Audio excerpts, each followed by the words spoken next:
A wealthy man spent a staggering 2 million yuan on a dowry to marry an international supermodel, but after returning home, he treated her like a decoration on a shelf, not even letting her step onto the ground on their wedding day. Her feet never touched the ground. Guests placed bets that the marriage wouldn't last a month, yet surprisingly, their relationship seemed perfect. Every day, the billionaire would climb up to the platform to chat with her, and she vowed to always show him her most beautiful side. Sometimes she worried that doing yoga might disturb his work, but he'd assure her that it was work that was interrupting his view of her beauty. His words made her smile from ear to ear. Whenever he returned from business trips, he brought her gifts from around the world. A solid gold bracelet weighing 22 pounds, freshly picked flowers from that very day. Whenever he had time, he'd climb up to sleep beside her on the platform. Amy treasured this feeling of being cherished, gradually adapting to life on the pedestal. Whether doing her nails or practicing yoga, Amy's entire daily routine never left that platform. Her husband even moved his desk into the room so that whenever he grew tired from work, they could gaze lovingly at each other. On their third wedding anniversary, Amy eagerly anticipated what surprise he might bring,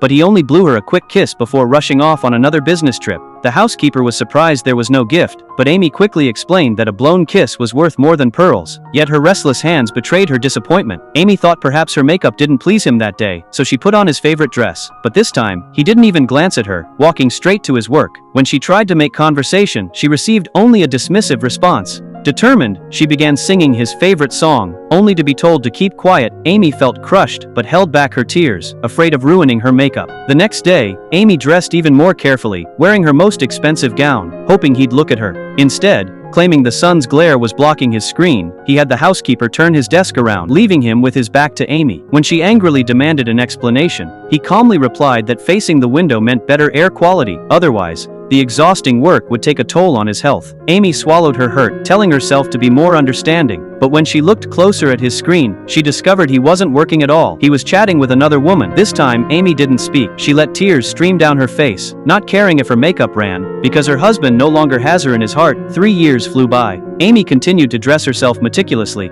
longing to hear her husband's praise, but was met only with the cold sound of a closing door. This shattered Amy completely.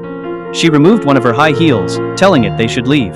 But when Amy looked down, what had once been a platform less than 10 feet high had become a bottomless abyss. Years of living on the pedestal had bred in her a peculiar fear of the ground below. She dropped the high heel, and it took a long while before she heard an echo, making her breathing grow heavier. Yet even so, Amy summoned the courage and let go.